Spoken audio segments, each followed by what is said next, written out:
नमस्कार, मैं हूं आपके साथ अभिषेक भट्टाचार्य। आईसीसी चैंपियंस ट्रॉफी अब आखिरी मुकाम पर दस्तक दे चुकी है। खिताबी मुकाबला भारत और न्यूजीलैंड के बीच दुबई में खेला जाना है, जिसे लेकर फैंस में काफी उत्साह देखने को मिल रहा है। विजय रथ पर सवाल, भारतीय टीम हर हाल में इस ट्रॉफी को जीतकर बड़ा कीर्तिमान रचाएगी। अब सभी के मन में सवाल उठ रहा है कि भारत की प्लेइंग 11 कैसी रहने वाली। क्या कप्तान रोहित शर्मा कुछ बदलाव करेंगी या फिर ऑस्ट्रेलिया वाली टीम ही मैदान में उतरेगी, जैसा कि अब तक देखने को मिला है। इस मुकाबले से पहले देखना दिलचस्प होगा कि कौन किस पे भारी पड़ता है। पर देखिए ये रिपोर्ट।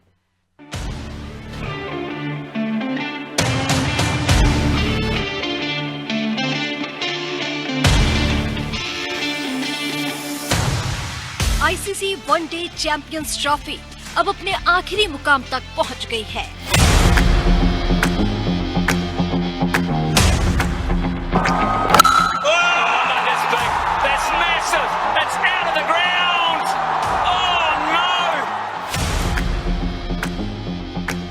भारत और न्यूजीलैंड 25 साल बाद फिर एक बार चैंपियंस ट्रॉफी के फाइनल में भिड़ने वाले हैं।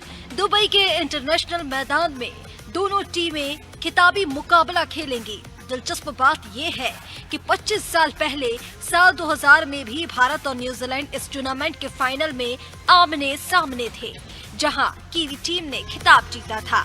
आईसीसी टूर्नामेंट के नॉकआउट मुकाबलों में न्यूजीलैंड ने ही भारत को सबसे ज्यादा परेशान किया है।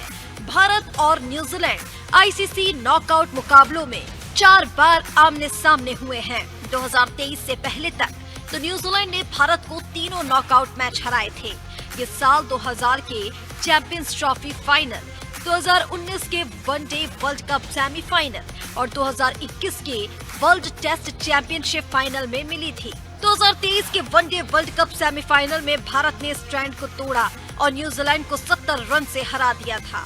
चैंपियंस ट्रॉफी 2025 में टीम इंडिया, जहां अपने सभी मैच जीतकर अजय है और वह ग्रुप स्टेज के आखिरी मुकाबले में कीवी टीम को भी हरा चुकी है, तो वहीं न्यूजीलैंड की टीम ने 3 में से 2 मैच जीतकर नॉकआउट में जगह बनाई थी और सेमीफाइनल में साउथ अफ्रीका को शिकस्त दी है। चलिए अब नजर दोनों टीमों के हेड टू हेड रिकॉर्ड पर डालते हैं। वनडे में 119 बार हुआ आमना सामना। टीम इंडिया ने 61 मैचों में जीत दर्ज की। न्यूजीलैंड ने 50 मुकाबलों में जीत हासिल की। दोनों टीमों के बीच 7 मैच बेनतीजे रहे और दोनों टीमों के बीच 1 मैच टाई हुआ। ऑल ओवर आंकड़ों में तो भारत का पलड़ा भारी नजर आ रहा है और भारत इस टूर्नामेंट में जबरदस्त फॉर्म में भी है। Team India Dubai international cricket stadium में अब तक अजय रही है, जबकि न्यूजीलैंड को इस मैदान पर खेले गए एकमात्र मैच में भारत के खिलाफ हार का सामना करना पड़ा था। हालांकि कीवी टीम के पास ये फायदा है कि वो पहले भारत के खिलाफ इसी मैदान में खेल चुकी है, जिससे वो परिस्थितियों को बेहतर समझ चुकी होगी। चलिए अब जानते हैं दुबई इंटरनेशनल स्टेडियम की पिच का मिजाज कैसा रहता है। दुबई के पिच को बहुत धीमा माना जाता है। यहाँ की पिच ने बल्लेबाजों की अग्नि परीक्षा ली। गेंदबाजों के लिए मददगार साबित हुई है पिच। स्पिनर्स हावी रहेंगे, तेज गेंदबाजों को उछाल मिलेगा। पिच से बल्लेबाजों को शॉट खेलने में होगी दिक्कत। सिर्फ टीम इंडिया ने यहाँ 265 रन का टारगेट ट्रेस किया। इस पिच पर पहली पारी का औसत स्कोर 219 रन है। दूसरी पारी में औसतन 193 रन बनते हैं। दोनों टीमें इस समय शानदार फॉर्म में हैं, लेकिन भारत के पास 25 साल पुरानी हार का बदला लेने और खिताब जीतने का सुनहरा मौका है। इस महामुकाबले में क्या भारत इतिहास बदल पाएगा या न्यूजीलैंड फिर से चैंपियन बनेगा? डेस्क रिपोर्ट, अनादि टीवी। तो चलिए, काफी सारे सवाल मन में है कि आज क्या होता है देखने को मिलता है। स्टूडियो में हमारे साथ तमाम क्रिकेट एक्सपर्ट मौजूद हैं। के P Sharma ji cricket expert हमारे साथ है। सर बहुत बहुत स्वागत है आपका। प्रदीप जी हैं, मनोज वर्मा भी हमारे साथ है। आप सभी का बहुत बहुत स्वागत। जाहिर सी बात है, सभी के मन में एक्साइटमेंट चल रहा है आज की 2:30 बजे से जो मुकाबला शुरू होने वाला है वो किस तरफ जाता है। लेकिन सबसे पहली चीज तो यही देखने वाली होगी कि रोहित शर्मा आज टॉस जीते, आज फिर से टॉस हार जाते हो, जो सिलसिला चला आ रहा है। हम सबसे पहले ये डिस्कस करते हैं कि टॉस जीत के बैटिंग करनी चाहिए या बॉलिंग। बट देखने को ये मिला कि हर बार हम टॉस हारते हैं और हर बार हम मैच जीतते हैं। तो मैं टॉस की तरफ नहीं जाना चाहता, चलिए हार भी गए तो कोई इशू नहीं, बस मैच जीतना चाहिए। केजी शर्मा जी, सबसे पहले आप ही के पास आता हूं। हम शुरुआत से डिस्कस कर रहे हैं इस चैंपियंस ट्रॉफी में हमने अच्छी खासी तगड़ी टीम जिनको लेकर हम सोचते थे यार ये टक्कर दे सकते हैं, न्यूजीलैंड को लेकर भी हमने यही सोचा, कहीं ना कहीं हम पाकिस्तान को भी लेके सोच रहे थे। और उसके बाद ऑस्ट्रेलिया के खिलाफ जिस तरह से इंडिया ने प्रदर्शन किया, अलग ही साबित हो रहा है कि इंडिया किस तरह से आईसीसी चैंपियंस ट्रॉफी में हर एक टीम को डोमिनेट कर रही है। क्या लगता है आज भी वही देखने को मिलेगा? बिल्कुल, उम्मीद तो यही कर रहे हैं कि इंडियन टीम आज भी उसी तरह की क्रिकेट खेली है जिस तरह से पूरा टूर्नामेंट खेलती आई है। अभी तक जितने मैच अभी तक खेले हैं इंडिया ने वन साइडेड, एक तरह से मेरे को कहना चाहिए कि कोई बहुत ज़्यादा कंपटीशन या बहुत ज़्यादा टक्कर की जो चीज़ें मिलनी चाहिए वैसा कोई मिला नहीं है। और भारत ने चाहे वो गेंदबाजी यूनिट हो चाहे बल्लेबाजी यूनिट हो बहुत अच्छा परफॉर्मेंस किया है। तो मैं समझता हूँ आज भी, लेकिन यहाँ एक चीज़ ध्यान रखनी होगी कि न्यूजीलैंड की टीम हमेशा एक बहुत अच्छी टीम मानी जाती है जो आईसीसी के मैच में हमेशा भारत को बहुत बड़ी दिक्कत देती आई है।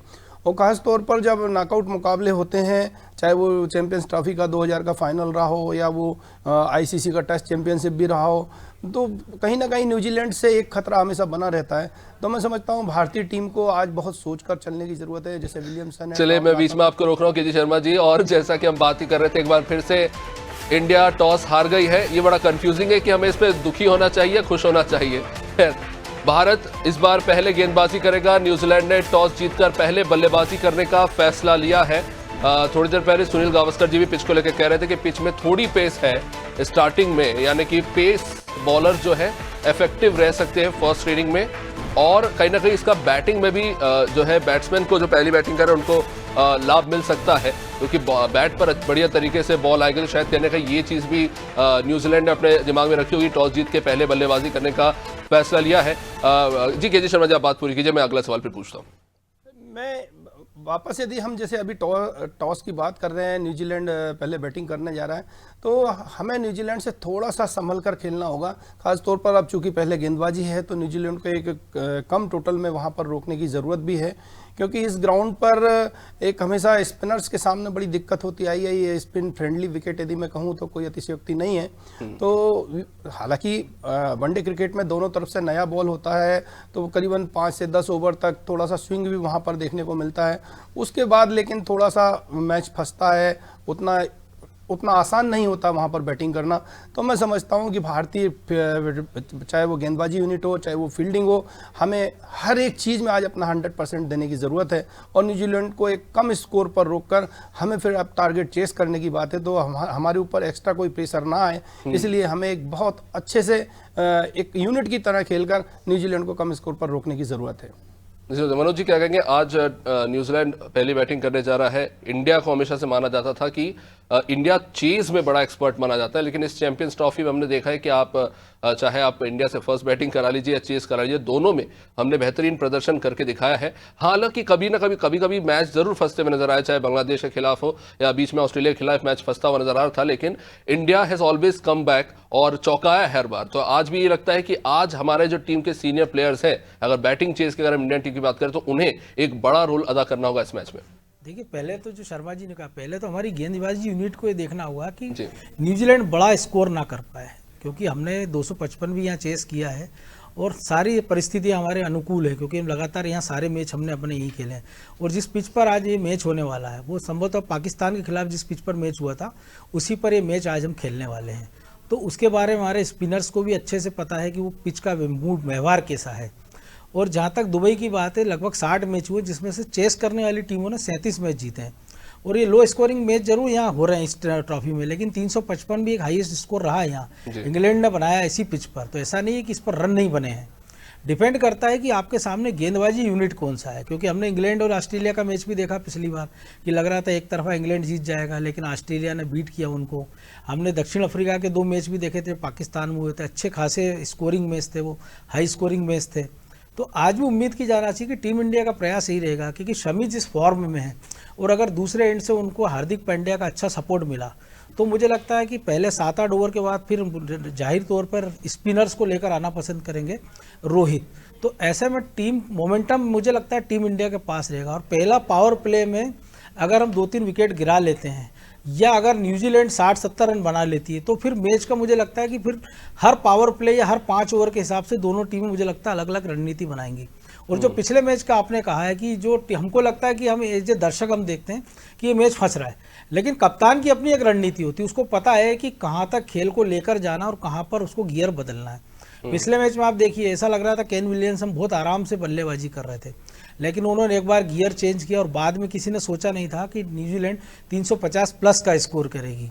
ये एक समय अफ्रीका हमको लग रहा था कि 200-250 पर सिमट जाएगी, लेकिन मिलर ने जिस हिसाब से बल्लेबाजी की, दूसरे स्कोर हैंड पर उनका कोई सहयोगी नहीं था और ना उतनी गेंद बची थी, क्योंकि तेंबुबा बहुत धीमा खेल कर गए थे।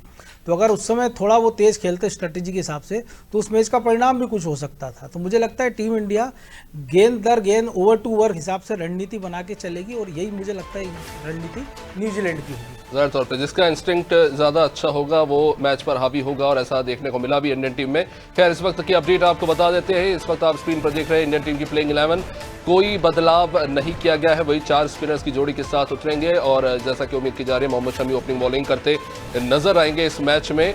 तो प्लेइंग 11 वही की वही है, क्लियर बताता है इंडिया पूरी तरह से कॉन्फिडेंट है अपने पूरे बैटिंग से लेकर बॉलिंग लाइनअप को लेकर। प्रदीप जी क्या देखते हैं आप, किस तरह की स्ट्रेटेजी रहने वाली है इंडियन बॉलर्स की, खासतौर से न्यूजीलैंड बैटर्स के खिलाफ? क्योंकि जिस तरह से हमने देखा है अगर स्टार्टिंग में अगर जो खासतौर से ओपनर से बिलंग है या फिर हम बात करें उनके जो लीड बैट्समैन है रचिन रविंद्र जो सबसे बड़ा थ्रेट माने जा रहे हैं, और केन विलियमसन क्योंकि उन्हें कंसिस्टेंटली अगर हम देखें चाहे कैसी भी पिच रही हो हमेशा वो रन बना के मैच को आगे बढ़ाते रहते हैं और बाद में लोअर ऑर्डर के जो उनके बल्लेबाज हैं वो आके हिट करके स्कोर खड़ा करते हैं। इवन जैसा कि मनोज सर जिक्र कर रहे थे, साउथ अफ्रीका भी कई मामले में लकी रहा है, 312 रन साउथ अफ्रीका ने बनाए बट स्टिल वो टूर्नामेंट से बाहर हो गई। सबसे अच्छी बैटिंग जो है उनकी तरफ से देखने को मिली, उसके बावजूद भी वो बाहर हो गए। पूरी तरीके से न्यूजीलैंड ने वो मैच शुरुआत से लेकर अंत तक डोमिनेट किया। तो आज आई थिंक हमारे लिए सबसे पहली चीज ये होगी कि हम दबाव बनाए, पहले रन रोके और फिर विकेट के लिए जाए। क्या लगता है? सबसे पहले मैं ये बताना चाहूँगा कि जो अभी इंडिया टीम खेल रही है, सबसे अच्छी बात इंडिया टीम में ये है कि सभी खिलाड़ी, जितने भी खिलाड़ी खेल रहे हैं, बॉलर हो या फिर बैट्समैन हो, वो थोड़ा थोड़ा योगदान दे रहे हैं क्रिकेट में अपना मैच में जिताने में। ऐसा कोई अपन किसी पे डिपेंड नहीं है कि एक ही बैट्समैन या एक ही बॉलर पर डिपेंड है, सभी लोग अपना परफॉर्मेंस पूरा दे रहे हैं। तो मैं ये अभी देख रहा हूँ पिछले बार से कि शमी भी बहुत अच्छी बॉलिंग कर रहे हैं। तो अभी जो स्ट्रेटेजी रहेगी कि शुरुआती ओवर में यहाँ पिच पे जो है थोड़ी सी नमी रहती है, हल्की सी हवा भी चल रही है और मौसम भी वहाँ पता लगा है थोड़ा सा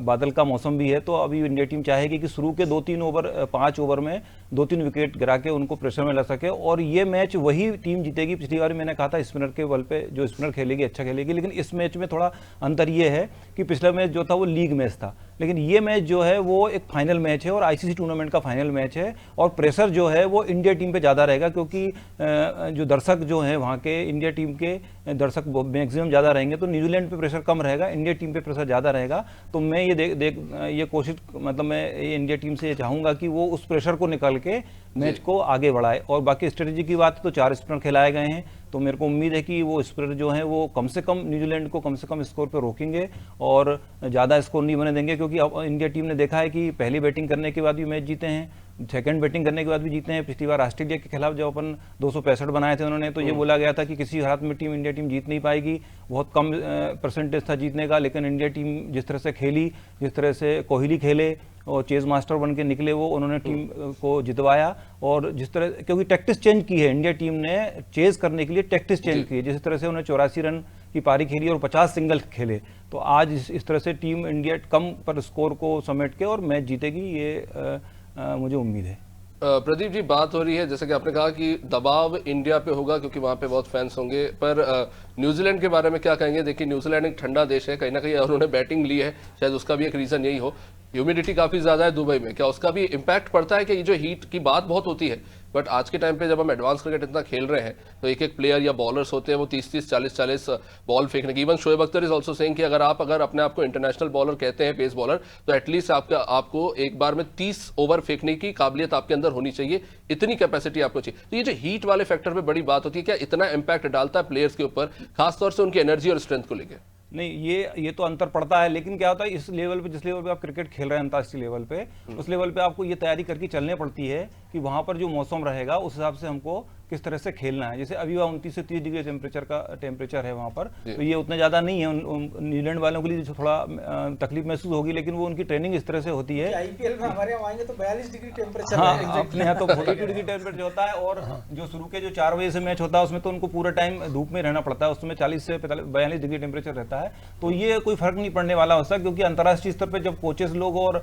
जो उनकी टीम होती है वो तैयारी इस तरह से कराती है उनकी, कि वो इससे उनको उस चीज़ का फर्क नहीं पड़ता। बस ये रहता है कि उनको टेम्परामेंट रखना पड़ता है, उसको सहन करने की क्षमता थोड़ी डेवलप करनी पड़ती है। तो मनोज जी, न्यूजीलैंड टीम को हम रेगुलरली ऑब्जर्व कर रहे हैं, अलग अलग वेन्यूज पे भी बहुत कंफर्टेबली हम देख रहे हैं कि न्यूजीलैंड गेम खेल रही है। दूसरी टीमें कहीं ना कहीं लड़खड़ाती नजर आई है, अच्छे से अच्छी टीम भी, लेकिन न्यूजीलैंड आप चाहे तो ओवरसीज मैचेस देख लें, चाहे उन्होंने इंग्लैंड के खिलाफ खेला हो या फिर पाकिस्तान के खिलाफ, और अभी चैंपियंस ट्रॉफी में भी आप पाकिस्तान में भी जाते हैं, वहां की बैटिंग पिचों पर भी आप बहुत सीरियल हिट करते हैं।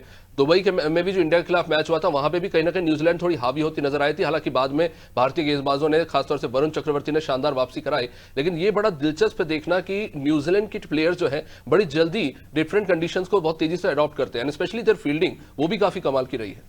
देखिए, निश्चित तौर पर ये तो जो अभी तोमर जी ने कहा, शर्मा जी ने कहा कि आप जब इंटरनेशनल क्रिकेट खेल रहे हैं, जब टीम इंडिया भी हम देखते हैं ऑस्ट्रेलिया इंग्लैंड जाती है, तो वहाँ का जो मौसम होता है, क्लाइमेट एकदम डिफरेंट होता है। हम पाकिस्तान लंबे समय से गए नहीं, लेकिन जो एशिया महाद्वीप में बांग्लादेश की बात कर लें, श्रीलंका की बात कर लें, यहाँ का टेम्परामेंट बिल्कुल, मौसम बिल्कुल अलग होता है। वेस्ट इंडीज़ का आपको बिल्कुल अलग मिलता है। सबसे बड़ी दिक्कत ये है कि जो एक मेंटल टफनेस की बात है ना, कि बाकी जो टीमों की बात करें हम, पाकिस्तान इंडिया को छोड़ दें, तो बाकी टीमों के ऊपर इतना प्रेशर इसलिए नहीं होता है क्योंकि इनकी जो घरेलू कंडीशन है, अगर याद कीजिए, अगर जिस प्रकार से फाइनल T20 में अफ्रीका हारा, अगर इंडिया हार गया होता तो कई सारे खिलाड़ियों के घर पे पत्थर चल चुके होते, उनके कांच खिड़की टूट चुके होते, लेकिन वहाँ ऐसा नहीं है। अब तो पाकिस्तान के लोगों ने भी मान लिया, तो आप देखिए पाकिस्तान में भी कुछ नहीं हुआ। पाकिस्तान इतनी बुरी तरह हार गया कि ना वो फाइनल में जा पाए, ना फाइनल उनके क्या हो रहा है, लेकिन वो बड़े सहज भाव से ले रहे हैं क्योंकि उनको अपनी टीम के बारे में पता है। लेकिन टीम इंडिया चूंकि लगातार चौथा ICC फाइनल खेल रही है, 140 करोड़ की आबादी का देश, और यहाँ पे क्रिकेटर को भगवान की तरह पूजा जाता है। हमने यहाँ देखा है कि हमने धोनी को भगवान की तरह पूजा, और एक हार के बाद हमने देखा धोनी का जो मकान बन रहा था रांची में, उसकी ईंटें और खिड़की दरवाजे उखाड़ कर लोग ले गए थे। तो ये जो एक मेंटल प्रेशर होता है टीम इंडिया के खिलाड़ियों पर, वो सबसे बड़ी बात है। उससे निपटना भी वो जानते हैं, क्योंकि वो हिंदुस्तान नहीं, दुनिया के जिस भी क्रिकेट ग्राउंड में खेलें, वो वेस्ट इंडीज़ में खेले, दुबई में खेलें, पाकिस्तान में खेलें, अफगानिस्तान में खेलें, हालांकि वहाँ तो मैच नहीं हो रहे हैं, न्यूजीलैंड में खेलें, तो 80% दर्शक तो इंडिया के रहते हैं। हमने अमेरिका तक में देखा है कि जो वर्ल्ड कप के मैच हुए थे, 80% स्टेडियम इंडियन से भरा हुआ है। तो हमको तो हर क्लाइमेट, हर परिस्थिति में लगता है कि हमारे देश में खेल रहे हैं। तो उसका एक प्लस पॉइंट भी होता है और उसका एक माइनस भी होता है। एक तो आपको वो अचीव करने के लिए आपको प्रेरित करते हैं, हर स्ट्रोक पर आपको तालियां मिल रही हैं, हर बॉल पर आपको तालियां मिल रही हैं, लेकिन जैसे ही आप कुछ मिस करने लगते हैं तो फिर आपकी हुटिंग भी होती है। मुझे आपकी बात सुन के एक चीज़ याद आ गई, जब ये वर्ल्ड कप फाइनल अहमदाबाद में हो रहा था और स्टेडियम में जीत के बाद पैट कमिंस जो कैप्टन ऑस्ट्रेलिया के, उन्होंने कहा था कि it's a phenomenal feeling when 1.30 लोगों को आपने एक साथ चुप करा, तो shut the mouth of 1.30 like people at once, ये उन्होंने स्टेटमेंट दिया था। तो आज हम उम्मीद करेंगे कि जो डेसिबल में जो शोर नाप रहे थे ना, वो भी तो देखना होगा ना कि वो कितना तक गया था, 120-25 तक। जबरदस्त डोमिनेंस तो है फैंस। देखिए, ये बड़ी दिलचस्प बात है, अभी हम स्क्रीन पर दिखा भी रहे थे कि भावुक है इंडियंस इस मामले में। अभी हवन पूजन चल रहा है, फिर बाद में अगर कुछ ऊपर नीचे हो जाता मामला तो फिर इस तरह की चीजें होती हैं। यार उम्मीद करेंगे कि आज ऐसा कुछ ना हो, और सबसे ज्यादातर हम देखते हैं कि इस तरह के बड़े टूर्नामेंट में, खासतौर से पाकिस्तान में, टीवी खतरे में पड़ जाता है। हालांकि इंडियन फैंस इस मामले में थोड़े ज्यादा समझदार लगते हैं मुझे। लेकिन चलिए आगे बढ़ते हैं। इस मैच में क्या लगता है KP शर्मा जी, कौन सबसे ज्यादा कह सकते हैं कि इंपॉर्टेंट रोल प्ले करता नजर आएगा? क्योंकि सबसे ज्यादा नजर अगर न्यूजीलैंड की बैटिंग पे करें तो एक रचिन रविंद्र और केन विलियमसन है, अगर ये टिक जाते हैं तो उनको हटाना बड़ा मुश्किल हो जाता है। फिर आप अगर चाह भी रहे कि उनको टेम्पटिंग बॉल देंगे, जूसी बॉल दे रहे कि चलिए आप हिट करिए, वो जानबूझ के हिट नहीं करते, उन्हें पता है कि आप उनको लालच देने की कोशिश करें। They play a very smart game, और यही चीज हम देखते हैं इंडियन टीम में। विराट कोहली इस तरह का गेम दिखाते हैं, और KL राहुल को हालांकि अभी तक उतना मौका नहीं मिल पाया, लेकिन जब मिला भी तो उन्होंने एक इंपॉर्टेंट गेम खेला था। तो आई थिंक आज सबसे ज्यादा जरूरी होगा इनको चोक करना। ये जो इनके दो डोमिनेटिंग प्लेयर है, ये पूरा का पूरा मैच बदलने की हिम्मत रखते हैं। नहीं, मैं यदि न्यूजीलैंड की टीम को यदि मैं देखता हूं तो नो डाउट विलियमसन एक ऐसे खिलाड़ी हैं जो कि वर्ल्ड में किसी भी कंडीशन में, किसी भी ग्राउंड पर बहुत अच्छे से न्यूजीलैंड की टीम को लीड करते हैं जब वो बैटिंग करने उतरते हैं। और उसकी सबसे बड़ी खासियत यह है कि वो स्पिन को बहुत अच्छा खेलते हैं। लेकिन अकेले वहाँ पर विलियमसन नहीं, जैसा आपने रचिन रविंद्र का जिक्र किया, Rachin Ravindra as bowler team में आए थे, भारत में आके उन्होंने जब टेस्ट मैच बचाया था, उसके बाद से उन्होंने अपने खेल को सुधारा और आज वो न्यूजीलैंड की प्लेयर बन गए हैं। और मैं समझता हूँ आईसीसी में इस समय सबसे ज़्यादा खतरनाक यदि कोई प्लेयर है तो वो आईसीसी की जितनी टीमें खेल रही हैं उसमें रचिन रविंद्र का नाम सबसे ऊपर है। लेकिन इन दोनों ही के अलावा नहीं, उनकी टीम में टॉम लाथम है जो हमेशा इंडिया के अगेंस्ट सरदर्द बने हुए हैं इंडिया के लिए। चाहे हम अभी रिसेंटली जो टेस्ट सीरीज रही उसमें भी टॉम लाथम ने ही रोल प्ले किया था। विल यंग वहाँ पर ओपनर हैं। तो मेरे कहने का आशय ये है कि हम केवल विलियमसन को या रचिन रविंद्र के ही खिलाफ हमें स्ट्रेटेजी नहीं, हमें पूरी टीम के खिलाफ स्ट्रेटेजी बनानी पड़ेगी, क्योंकि न्यूजीलैंड की टीम जो है वो जितने बैट्समैन से है उतने ही ऑलराउंडर से भी है और न्यूजीलैंड की टीम कहीं भी कुछ भी उलटफेर करने में सक्षम है। यदि मैं भारतीय टीम की यदि बात करूं तो जैसा हमने कोहली को देखा है, कोहली मैच विनिंग पारियां खेलते आए अभी तक, लेकिन आज चूंकि फाइनल है तो मैं उम्मीद कर रहा हूं कि भारतीय टीम के हर प्लेयर को अपना 100% देने की जरूरत है।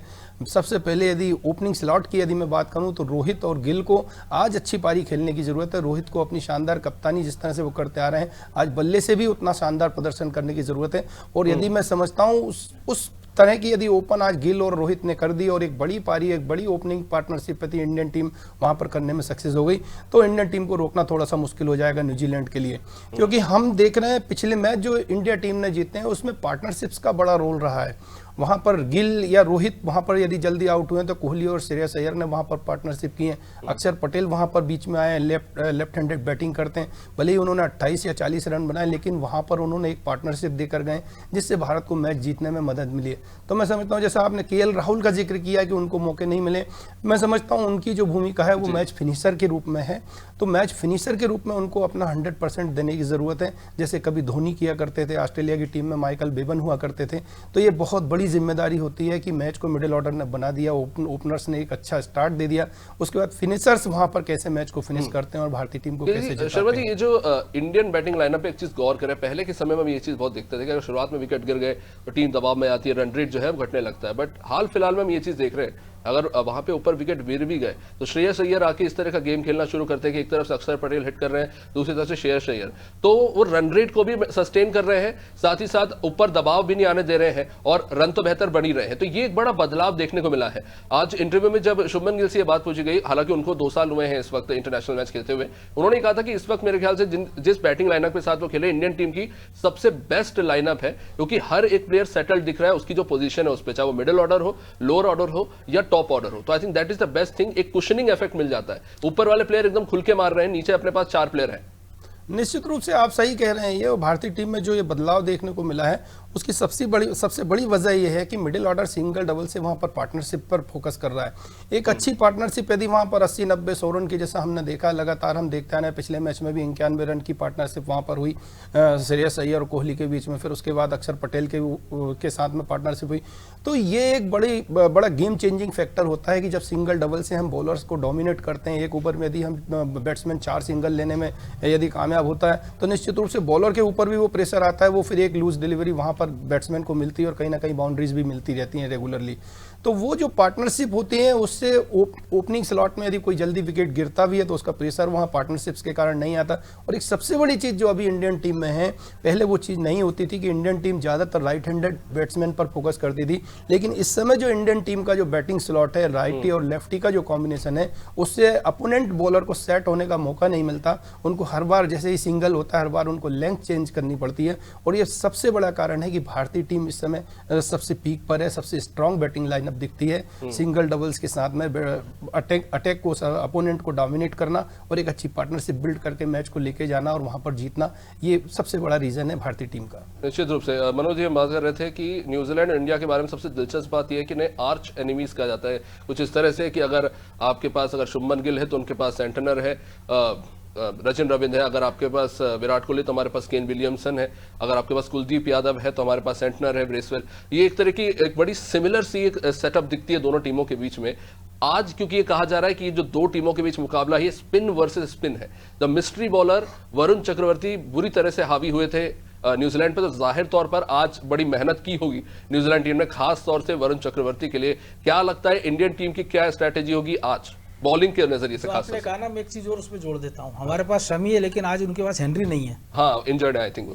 तो जो 5 विकेट जिन्होंने लिए थे, तो ये भी एक बड़ा झटका मुझे लगता है न्यूजीलैंड के लिए है, क्योंकि स्मिथ को उन्होंने उसकी जगह लिया है और उनके लिए एकदम नई कंडीशन होगी। और जहाँ तक आपने जिक्र किया, तो हर मैच के हिसाब से जो भी टीमें होती है वो आपकी उनकी एक रणनीति होती है कि मैच दर मैच कैसे आगे बढ़ा जाए। तो मुझे लगता है आज के मैच के लिए भी न्यूजीलैंड ने अगर तैयारी की होगी, आप याद कीजिए कि ऑस्ट्रेलिया ने काफ़ी सारी तैयारी की थी वरुण के लिए।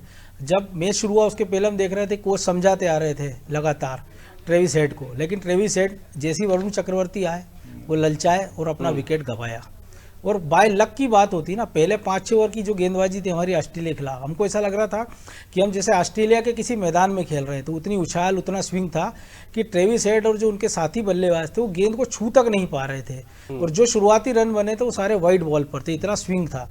शुरुआत में कैच भी छूटे, हाफ चांस छूटे, रन आउट भी हमने देखा छूटे, उसके बावजूद भी ऑस्ट्रेलिया बड़ा स्कोर नहीं कर पाया। तो इसका मतलब ये है कि टीम इंडिया जो पहले जो दोनों अपने गेंदबाज हैं वो अगर पहले 10 ओवर में बहुत अच्छा करेंगे और ओपनर जो बल्लेबाज हैं रोहित और गिल 10 ओवर खड़े हो जाते हैं, तो मुझे लगता है मैच ये एक तरफा दोनों कर सकते हैं। निश्चित रूप से मनोज जी आपने बात कही, इस पर एक चीज़ और जोड़ना चाहूँगा कि मुझे लगता है अगर आपको न्यूजीलैंड के खिलाफ अगर मैच जीतना है, खासतौर से क्योंकि थोड़ी खराब फील्डिंग देखने को मिले, इंपॉर्टेंट कैच इंडियन टीम के प्लेयर्स से भी छूटे, आप मौका नहीं देना चाहेंगे इतने इंपॉर्टेंट मुकाबले में भी कोई भी ऐसा इंपॉर्टेंट कैच जो है छूटे? देखिए केस तो ऐसा है ना कि हमको वर्ल्ड कप दो हम बात करें, अगर कपिल देव का वो कैच है 1983 तो वो वर्ल्ड कप जीता था, हमने कैच नहीं पकड़ा था। सूर्य कुमार यादव ने जो कैच पकड़ा था वो वर्ल्ड कप की ट्रॉफी पकड़ी थी, उनने कैच नहीं था। अगर वो मान लीजिए 6 हो जाता तो मैच खत्म हो जाता।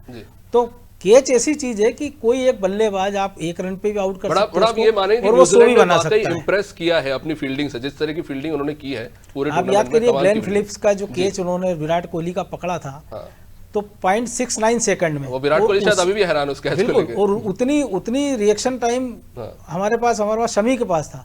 लेकिन चूंकि फॉलो थ्रू पे आप जब जाते हैं गेंदबाजी करने का, जब झुकते हैं और उठते हैं, तब तक आपको उतना समय नहीं मिलता है जितना आपकी एक फील्डर के तौर पर आपको मिलता है। तो दोनों का कंपैरिजन नहीं हो सकता। लेकिन जहाँ तक आपने फील्डिंग की बात की तो हमारे साथ दिक्कत ये है कि जो हमारे वरुण चक्रवर्ती बहुत अच्छे गेंदबाज है, लेकिन फील्डिंग उनकी सबसे खराब है। कैच पकड़ने में भी, रनिंग में भी उनकी उतनी ग्राउंड फील्डिंग उतनी अच्छी नहीं है। लेकिन बाकी अगर हम बात करें, चाहे शुभमन गिल की हो, विराट कोहली की बात करें, जडेजा की बात करें, इवन की शमी की फील्डिंग की भी हम बात करें, हार्दिक पांड्या की बात करें, तो ये ऐसे फील्डर हैं। अक्षर पटेल के आप देखिए, उनके अगर पुराने आप केस देखेंगे तो ऐसे उन्होंने हैरत अंगेज कैच पकड़े हैं जिसके बाद जो अवाक जो हम कहते हैं ना कि दर्शक रह गए, वो बल्लेबाज रह जाता है कि यार कैच कैसे हो गया। तो ऐसा नहीं कि टीम फील्डिंग के मामले में बहुत खराब है, लेकिन कोई एक दिन होता है कि आपका लक हार्ड लक है या गुड लक हो सकता है उस बल्लेबाज का हो। समय थोड़ा सीमित है, प्रदीप जी इस पर जल्दी जवाब चाहूंगा। इस पर बहुत कम बात हुई है। रोहित शर्मा भले ही इस पूरे चैंपियंस ट्रॉफी टूर्नामेंट में वो ज्यादा अच्छी बल्लेबाजी नहीं कर पाया, और स्टार्ट बड़ा अच्छा दिया उन्होंने टीम इंडिया को, लेकिन एक बात जो बड़ी दिलचस्प है कि 13 आईसीसी के अलग अलग चैंपियंस टूर्नामेंट्स में वो इंडियन टीम को लीड करके लेके गए हैं और हम फाइनल तक पहुंचे हैं, भले उसमें से जीते 3 हो। तो कहीं ना कहीं और एक और चीज जो देखने को मिली है कि इंडिया में जो नए प्लेयर्स भी आ रहे हैं वो भी जबरदस्त फॉर्म में खेले, तो एक बहुत बेहतरीन कॉन्ट्रीब्यूशन एज एन कैप्टन देखने को मिल रहा है रोहित शर्मा के बारे में। देखिए रोहित शर्मा ने जो टीम उनके साथ खेल रही है वो रोहित शर्मा की ही देन है। उन्होंने अपने खिलाड़ी तैयार किए हैं, किस तरह से खेल रहे हैं आप देख रहे हैं इस समय कि शुभमन गिल को भी उन्होंने तैयार किया है, और बाकी नीचे जो चक्रवर्ती है या कुलदीप यादव है, कुलदीप यादव उन्हीं की खोज मानी जाती है कि वो हर मैच में उनको खिलाते हैं। तो मेरा मतलब ये है कि ये आज का मैच जो है वो उनकी कप्तानी के साथ साथ उनकी बैटिंग पे भी डिपेंड करेगा कि 2019 के वर्ल्ड कप को आपको याद होगा कि उन्होंने 3 चौके मारने के बाद चौथी गेंद पे भी उन्होंने मारा था और वो ऑस्ट्रेलिया ने हेड ने उनका कैच पकड़ लिया था और वहीं से अपन स्कोर अपना कम होना शुरू हो गया था और अपन बहुत कम स्कोर बना पाए थे। बाकी रही फील्डिंग की बात और कैचिंग की बात, वर्मा जी ने कहा तो आपको याद होगा कि एक मिचेल का जो स्क्वायर लेग से जो थ्रो आया था और अपने 2019 के वर्ल्ड कप के सेमीफाइनल में और धोनी आउट हो गए थे। तो फील्डिंग का भी बहुत महत्व इस मैच में रहेगा कि वो किस तरह से फील्डिंग करते हैं। तो न्यूजीलैंड की फील्डिंग तो शुरू से ही अच्छी रही है और पिछले मैचों में भी ग्लेन फिलिप्स में अच्छे कैच पकड़े हैं। तो उम्मीद करता हूं कि इंडिया टीम भी फील्डिंग और बॉलिंग और बैटिंग में तीनों में अच्छा करेगी और आज निश्चित रूप से अपन मैच जीतेंगे। वो टारगेट भी 226 ही था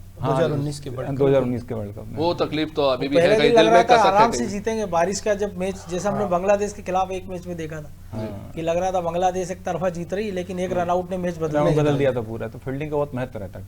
निश्चित रूप से देखना होगा कि आज के मुकाबले में क्या होता है। खैर बहुत बहुत शुक्रिया आप सभी का।